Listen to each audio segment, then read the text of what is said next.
સદગુરુ ને શરણે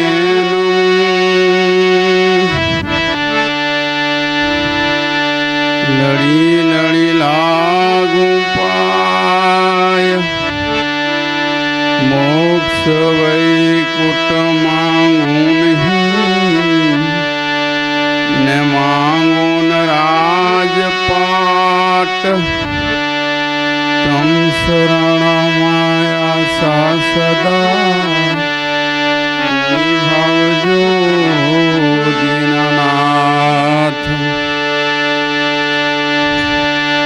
तो गुरु मिला तो सब कुछ मिला, नहीं तर मिला न काई। तो गुरु मिला तो सब कुछ मिला, नहीं तर मिला न काई। मात पिता बंधवा या जन्म धारण करो त्या होय। तुलसी तुलसी सब कहत, तो तुलसी तुलसी सब कहत बनत जा, तुलसी तुलसी बनत जात। कृपा भई रघुनाथ मैं बन गयो तुलसीदास। तो कृपा भई रघुनाथ बन गयो तुलसीदास। कबीर कहे जगत निर्धना, कबीर कहे जगत निर्धना। धनवंत न कोई साचा धनवंत जो जानिए, राम नाम धन होई। तो साचा धनवंत जो जानिए, जे राम नाम धन होय।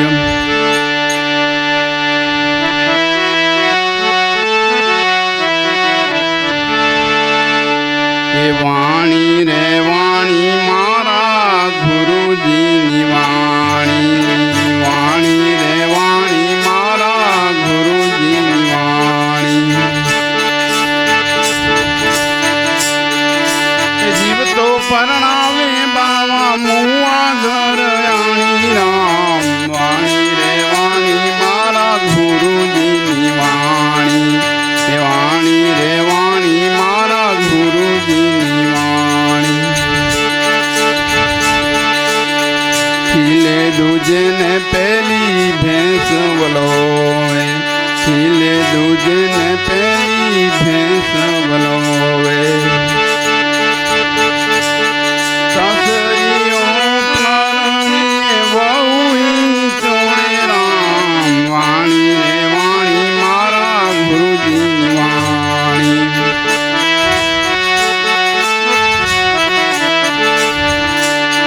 वाणी रे वाणी मारा गुरुजी निवाणी।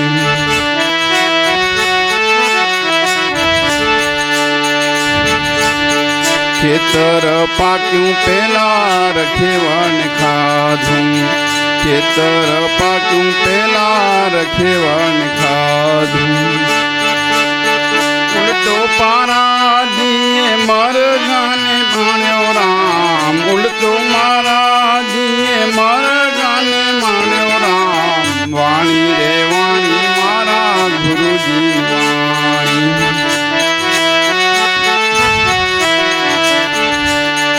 वाणी रे वाणी मारा गुरुजी वाणी। माथे नीने मेला के नीचे तुलो ने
પ્રતાપે જતી ગોરખ બોલ્યા કે મેલી મમતાને ભયો અવધૂતો રામ, મેલી મમતાને ભયો અવધૂતો રામ, વાણી રે વાણી મારા ગુરુજી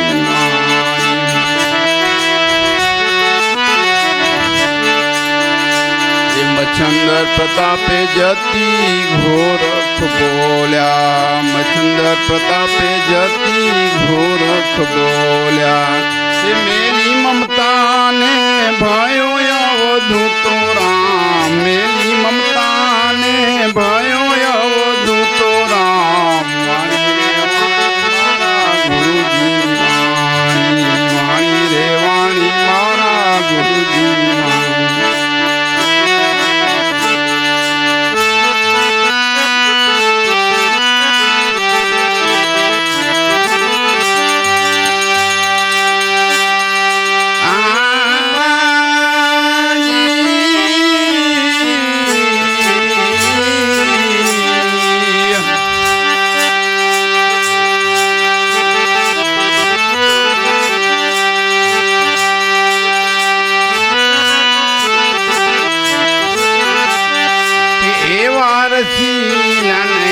વારસીલનયાનની બીજ હૃદય ગવાય ક્યાં, એ ગેબી અવાજ થાય કે, ગેબી અવાજ થાય કે દ્વાર દ્વાર થણાય ક્યાં, હે વારસીલનયાનની બીજ હૃદય ગવાય ક્યાં, હે ઋણી બનીને આપના બીજે હવે જવાય ક્યાં, હે વારસીલનયાનની બીજ હૃદય ગવાય ક્યાં, બીજ હૃદય ગવાય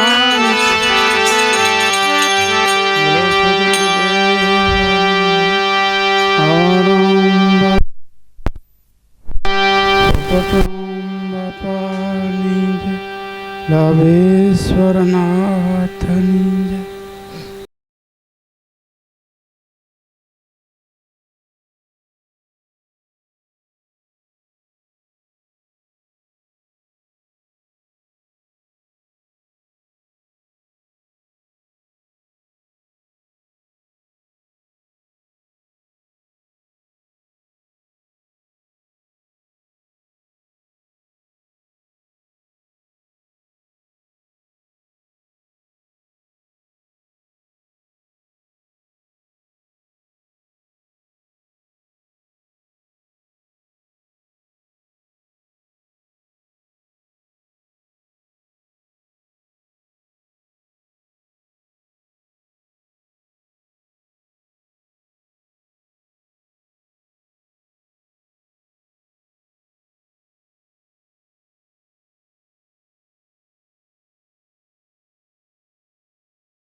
પણ આપણે જે બાજુવાળા 4-5 ઘર આગળ જે છે એમનું તો કંઈક ધંધો છે ને એમાં ધંધામાં બમણા ને ત્રમણા એ કદાચ કરતા હોય, પણ આપણામાં તો એટલું હોય નહીં.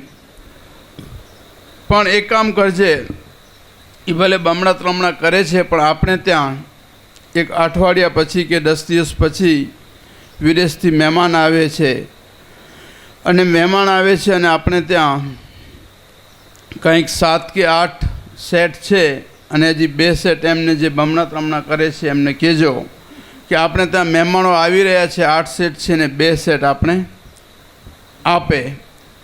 તો કે ભલે. તો આ શેઠાણીએ જેમ સેટ કીધું તેમ 8 દિવસ થયા એટલે શેઠાણીએ પેલા બેનને કીધું કે અમારે ત્યાં વિદેશથી મહેમાનો આવી રહ્યા છે અને એવા ધુરિંદર મહેમાનો છે, તો અમને મહેમાન ગતિ પણ એવી રીતે કરવી પડે, અને અમારી પાસે 8 સેટ તો છે પણ 2 સેટ આપવાના છે તમારે. તો કે સેટ એટલે શું? ક્યારે સેટનું નામ સાંભળેલું જોયેલું નહીં. આપણે સદગુરુ શ્રી માવારામ બાપા ઘણીવાર દર્શન દેતા, અને બાપા જે દેતા એમાં તો આપણે દાંત પાડી દઈએ. બાપાની તો હવે લેખો ને જે વાત જ બાપા નેરીને. તો કે 2 સેટ તમારે અમારે કાલે જોઈશે. તો સેટ એટલે કે શું? કે સોનાની થાળી હોય, ચમચ હોય, વાટકો હોય, વગેરે વગેરે, અને ગ્લાસ. ઓહો, સોનાના! અને એમાં 2 સેટ. અમારે આ માટીના પણ તૂટેલા છે કે હા, આંડલાના. બાપાએ કંઈ કહેતા કે આ તૂટેલા છે કે હાંડકામાં ખાઈએ છીએ એવું બાપા કંઈ કહેતા. તો કે સોનાના સેટ, એમાં પણ શું? કે સોનાની ચમચી, થાળી, ગ્લાસ અને વટકો. તો બેન ગયા અને એમણે કીધું તો કે ના, અમારી પાસે તો ખાલી આ માટીમાં ખાઈએ છીએ. તો પાછા બેની પોતાના ઘરે પતિદેવ પાસે શેઠ પાસે આવ્યા ને કીધું કે નહીં. તો કે સમજીને કે ગાંડી થામાં જે સદગુરુ મહારાજે આપણે આપ્યું બાપા, એમાં આપણે સાધકને એમ થાય છે કે આ ધીરે ધીરે કમાણી થાય છે, પણ આપણી કમાણી બાપા કહેતા પાઈની છે, પણ યુગો યુગની છે. જે બમણા ને ત્રમણા કરે એ ક્યારે આપણે પૂર્ણ થઈ જશે, ક્યારે પતી જશે એનું ખબર નહીં. પણ સદગુરુ મહારાજે તમને ને મને જે ગુરુવચન આપ્યું અને એમાંથી આપણે પાઈની કમાઈ કરીએ છીએ, એ બાપા યુગો યુગ સાથે ચાલવાની છે. તો આવા સદગુરુ શ્રી માવારામ બાપાનું આપણે બાપા સાનિધ્ય મળ્યું, અને આ સમજણ પડી એટલે કીધું કે માથે હાંડીને ઉપર ચૂલો ચલાવ્યો, નેવાના પાણી મોભારે ચડશે રામ. તો નીચે હાંડી એટલે આપણે એમ થાય કે ચૂલો ઉપર કેમ થાય? તો સંતોની બાપા અગાધ અજ્ઞાન અને ગુડ રસ્યો છે. નીચે હાંડીને ઉપર ચૂલો જલાવ્યો એટલે આપણે બાપા શ્વાસ ઉશ્વાસ રૂપી આપણું આ જે દેહ છે એને બાપા ચૂલો કીધું. અને ઉપર ચૂલો જલાવવું એટલે કે આપણે ગગનમંડળમાં જ્યારે શ્વાસ ઉશ્વાસથી જે આપણે સમણ કરીએ છીએ, તો આપણે નીચે હાંડી એટલે દેહને હાંડી કીધી મહાપુરુષો, અને ઉપર ચૂલો એટલે ગગનમાં જે આપણે શ્વાસ ઉશ્વાસથી જે ધુમાડો થાય છે એને બાપા મહાપુરુષોએ ઉપર ચૂલો જલાવ્યો. નેવાના પાણી મોભારે ચડશે એટલે કે જ્યારે આપણે ઉલટો દમ કરીએ, શ્વાસ જે સીધો જઈ રહ્યો છે એને ઉલટો દમ કીધું, એને ઉલટો દમને બાપા મહાપુરુષો કીધું કે નેવાના પાણી મોભારે એટલે નીચે તો આવે પણ ઉપર જશે. તો આવી જો જ્ઞાન, જ્યારે આપણે જ્ઞાન સદગુરુનું શરણ મળે ત્યારે આપણે સમજણ થાય કે આમાં બાપા શું રહસ્ય રહેલ છે. અને જ્યાં પણ આવું જે આપણે જેના નેવાના પાણી મોભારે ચડ્યા ત્યાં બાપા સદગુરુની કૃપા થઈ ગઈ, અને આપણે સાધકને લીલાલેર થઈ. જેમ મનીષ બાપાએ કીધું કે જ્યાં વાદળી હવામાન થાય અને જ્યાં વરસાદ અથવા વાદળી ક્યાં વરસે? જ્યાં લીલોતરી હોય, જ્યાં આપણે બહુ ઝાડવા હોય ત્યાં આપણે વાદળી આપમેળે કેવું પડતી નથી અને વરસી પડે. તેમ જેના પણ બાપા મોભારે પાણી ચડ્યા એટલે કે શ્વાસ ઉશ્વાસથી, ત્યાં સદગુરુની કૃપા આપોઆપ વરસી પડે છે, ત્યાં કેવું પડતું નથી. જેમ સવારની સભામાં બાપાએ કીધું કે સદગુરુ મહારાજ પાસે, કુદરત મહારાજ પાસે કંઈ માંગવું પડતું નથી, પણ આપમેળે જે કલ્પવૃક્ષની છાયા છે આ તો એના નીચે જે પણ કોઈ સાધક બેસે આપમેળે મળે છે. આપણે કંઈ માંગવાનું આવતું નથી. અને વાત સાચી છે. આજે સાંજે અમે જ્યારે મનીષ બાપાએ વિશેષમાં પ્રકાશરૂપ પાડતા આપણે મિતુલભાઈને સમજાવી રહ્યા હતા કે જ્યારે પણ કુદરત મહારાજ પાસે આપણે બહુ માંગ ન કરીએ અને માત્ર ચિંતન કરીએ અને સદગુરુના કે કુદરત મહારાજને જ્યારે શરણે મૂકી દઈએ છીએ તો જીવનમાં જે જોઈએ એ આપણે પોતાની મેળે મળે છે. પણ માંગ્યું આપણે કદાચ કુદરત અને સદગુરુ મહારાજ દયાળુ છે, પ્રારબ્ધમાં નહીં હોય છતાં પણ આપશે, પણ માંગવા કરતાં પણ જે વગર માંગે મળે એ બાપા આપણે મીઠો લાગે છે. અને એની જે સદગુરુની કૃપા એટલા માટે જ કીધું કે સાંજે વાત કરી કે આટલું પ્રકાશ, પાણી, વરસાદ, જેમ આપણે જોયું કે બપોરના હજારો ને લાખો ગેલન જેમ કુદરત મહારાજે વરસાદ કરી નાખ્યું. તો કુદરત એવું દયાળુ છે, સદગુરુ મહારાજ એવા દયાળુ છે, પણ એમાં જો કોઈ પાત્રતા એ રીતે બને તો બાપા એની પાત્રતાનો આપણે લાભ લઈ શકીએ. અને જીવનમાં મોટામાં મોટું જો લાભ આપણે આમ તો મળી જ ગયું છે કે સદગુરુનું શરણ મળવું એ જ મોટું લાભ. મનુષ્ય અવતાર મળવું અને એમાં સદગુરુનું શરણ મળવું અને આવા મહાપુરુષોને આપણે સાનિધ્ય મળે, ભજન સત્સંગ મળે, આવા ગદગંગાનું સંગાત મળે, આનાથી મોટું તો બાપા બીજો જીવનમાં લાભ કયો હોઈ શકે. પણ આના માટે સાધકની જો સમજણ, જેમ વધારે આપણે સત્સંગમાં આવીએ ત્યારે આપણું મન નિર્મળ થાય. કારણ કે અસંખ્ય જન્મો જન્મના આપણા ઉપર, અસંખ્ય જાતના બધા મનુષ્ય ઉપર આપણા કર્મો જે રહેલા છે નાભિ કમળમાં, આ કર્મોને ધીરે ધીરે આપણે સત્સંગથી મનને પવિત્ર થતું જાય છે. એટલે ગોરખનાથે કીધું કે મચ્છંદર પ્રતાપે જતી ગોરખ બોલ્યા, મેલી મમતાને ભયો અવધૂતો રામ. તો આ જે મારી મમતા હતી, જીવ મોટા મોટી મમતા, બાકી તો સંસારના ભૌતિક પદાર્થો જાણી લેવા એ તો બધાને મમતા છે, પણ મોટામાં મોટી કોઈ મમતા હતી તો હું ડે છું, એ મોટી મમતા. તો કીધું કે મેલી મમતાને થયો અવધૂતો રામ. તો હવે હું પોતે અવધૂત રામનો સ્વરૂપ બની ગયો, પણ ક્યારે? જ્યારે સદગુરુની કૃપા થઈ ત્યારે. તો મેલી મમતાને થયો અવધૂતો રામ, વાણી રે વાણી મારા સદગુરુની વાણી. તો બસ આટલું કહી મારા શબ્દને, વાણીને વિરામ આપીશ. અને આપણે સદગુરુ મહારાજ પાસે પ્રાર્થના કરીએ કે હંમેશા સદગુરુ મહારાજ પાસે 3 વસ્તુ માંગીએ કે અમને દેજો અમને તમશરણમાં વાસ, દેજો અમને સંશરણમાં વાસ. હંમેશા સદગુરુ મહારાજ દરેક આપણે જન્મમાં મનુષ્ય અવતાર મળે અને તમારું શરણ મળે, તેના સિવાય હંમેશા આપણે અભિમાન આવે નહીં, કુસંગ લાગે નહીં, અને હંમેશા તમારા ભક્તિમાં સવાયો પ્રેમ ભાવ બની રહે. આ 3 વસ્તુમાં આપણે સદગુરુ મહારાજ પાસે માંગીએ અને આ મળે એટલે જીવનમાં સુખ, શાંતિ, સમૃદ્ધિ, સ્વાસ્થ્ય જે પણ છે બધું જીવનમાં આપણે મળી રહેવાનું છે. ખાલી 3 વસ્તુમાં આપણે સાધક જો માંગી લે કે અભિમાન આવે નહીં, કુસંગ લાગે નહીં, અને હંમેશા બાપા તમારું શરણ મળે એટલે કે ભક્તિભાવ સવાયો બની રહે. આ 3 વસ્તુ માંગતા બાકી બધી વસ્તુ સંસારની આપોઆપ મળશે. બસ એટલું કહી સદગુરુ મહારાજ પાસે પ્રાર્થના કરીએ. બોલો સદગુરુદેવની જય, માવારામ બાપાની જય, પોપટરામ બાપાની જય.